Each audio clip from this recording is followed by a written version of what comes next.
In this video, here I'm going to share with you some clothing brand examples and exactly what made them successful. What we're going to do is to explore in this video how different clothing brands use their own unique set of resources in order to gain leverage to grow their clothing business. You can use some of these techniques to start and grow your own clothing brand as well and cut competition in today's world. What I'm hoping in this video will do for you is for you starting up your own clothing brand, helping you assess your own resources and the things that you have that you can leverage to gain the same level of success for your own brand. Each of these brands are in complete different niches. Some of them are in lifestyle brands, some of them are in streetwear brands, some of them are fashion brands. The first clothing brand on the list is Gymshark. If you've never heard of Gymshark, it's this absolutely massive fitness brand that was started by a guy named Ben Francis back in 2012. So 12 years now. It takes time to build a legit brand, and this guy's brand Gymshark is now worth $1.5 billion. Now that's so impressive about Gymshark is that they are competing in a really saturated market. The fitness space in clothing is as already has tons of super established brands, and for a company to start up in 2012 to now be worth 1.5 billion, it's pretty impressive.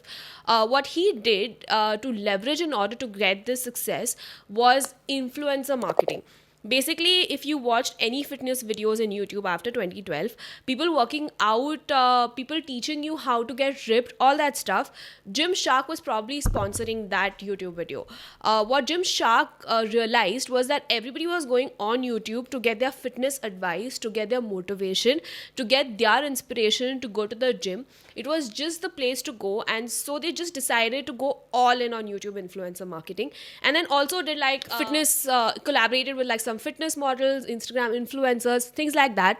And it just absolutely was the right place, the right move to do, and the right risk to take, while other fitness brands were probably just trying to do the same old thing by trying to get into stores, word of mouth, to spread in their local area, etc. So Brent Francis of Gymshark was like, no, we are going to sponsor basically every single YouTuber who's doing fitness. We're going to put some serious dough into this, and we're just going to risk it that it's going to work out. And that was like the rare move that basically nobody else was willing to make at that point. Now, the second clothing brand is East Coast Lifestyle brand. They're a Canadian clothing brand. They started off in Halifax, Nova Scotia, and they blew up to $1 million clothing brand within the first year. Now, you can either go into a market where everybody is competing within that niche, or you can look for a blue ocean opportunity. And the blue ocean opportunity there was massive markets that have been completely untapped. Nobody's really recognized that there was a need for a product. So what was happening was the whole east coast of Canada didn't really have a brand that was for them, that represented those people. And there's a pretty big population of people over there. And when he dropped East Coast Lifestyle, and it was from a kid who was born and raised in Nova Scotia, super authentic brand, it just absolutely started spreading, and people wanted to rep that. They were from the East Coast, and because they were super proud of it, so they indulged in it, they supported him.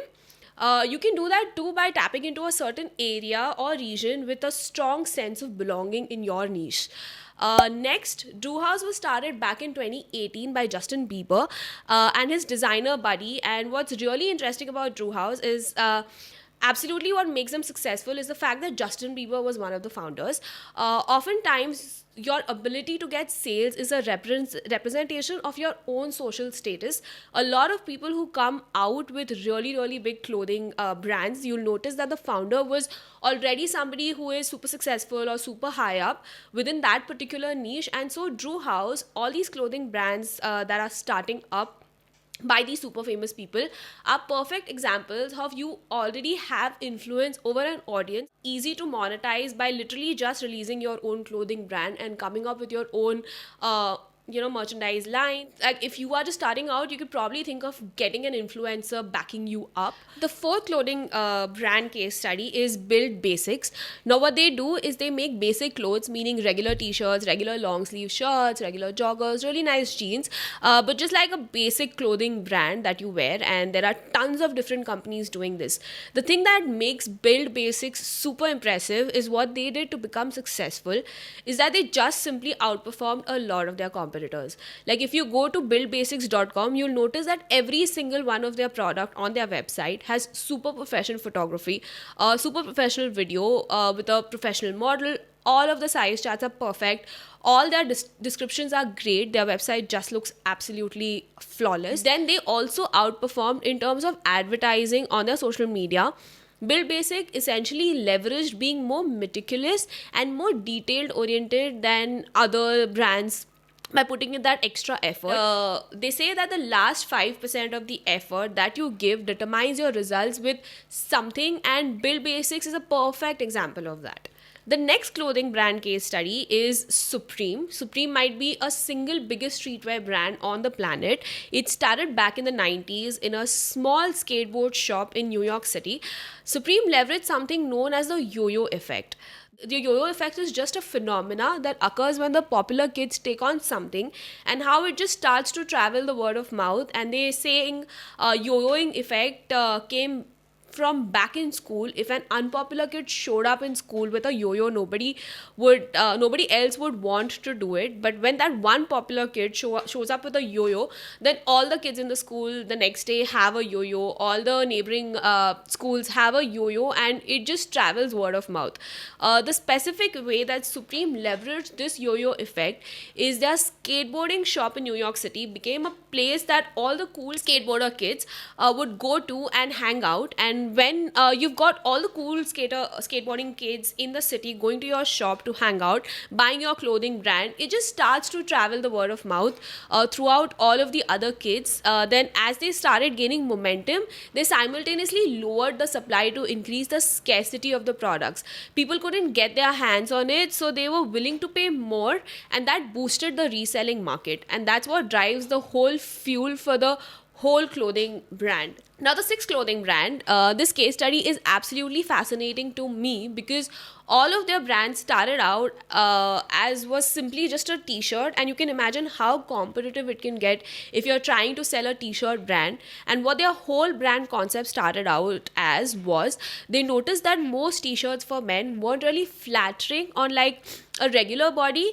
They'd be kind of loose in the sleeves, they'd be weirdly fitted around the stomach. So their whole goal was to make these t-shirts the kind that hugged your arms a little bit more, because guys kind of like to have nicer arms and didn't like to show off their stomach as much as.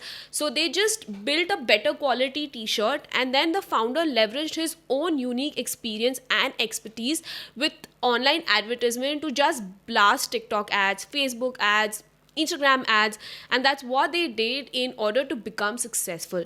Just when you look a little bit closer, you can identify these issues which you can solve for, and big brands don't have the bandwidth to.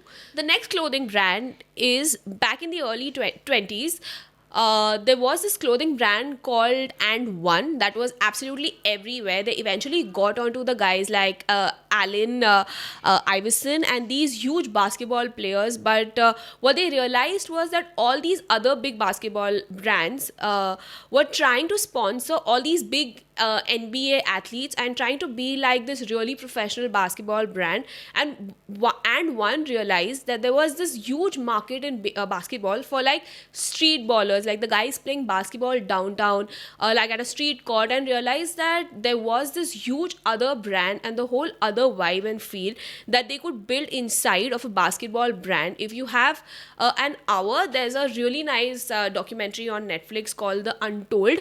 It's about the rise and fall of AndOne, and basically what they leveraged in order to gain their success was hosting big events inside the street baller community. So while all these other brands were trying to get onto these NBA players to all these different events and filming it and making all these mixtapes and things like that, which were going viral, it helped build the brand that way. And the final case study, Whole Strength, is a Christian clothing brand, and they're an absolutely amazing case study for how to become successful successful on social media, and what Justin, the founder of Whole Strength, is basically doing was like extremely consistent on TikTok, extremely consistent on Instagram, built both his social media accounts up to over 1 million followers within the first like year or two, and did over $1 billion in sales in the first 16 months.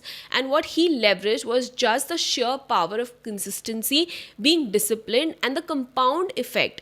And then also the niche where people like to really strongly identify with their religious beliefs. So this is just an example of where the brand concept is really good for a niche. If you're being really consistent with it and you're creating content that's really connecting with them, it will absolutely crush. So these are some things that if you're starting out in a very, very competitive market like the clothing industry in today's time and don't know how to carve a niche, you all can take a leaf from their books and figure out how can you leverage and gain success in a competitive landscape. Look what makes you different, look what gives you an edge, and work on that, build on that. Something that cannot be replicated, which is something which is very personal to you, when you're passing it down to your brand, would really help in cutting competition and probably creating a blue ocean strategy for yourself. If you like this video, let me know in the comments. If you do have an idea and you need to build on it together, we do consulting as well for startups like yours. So you can get in touch with me in the description below. There's all my contact details are there. And thank you so much for watching.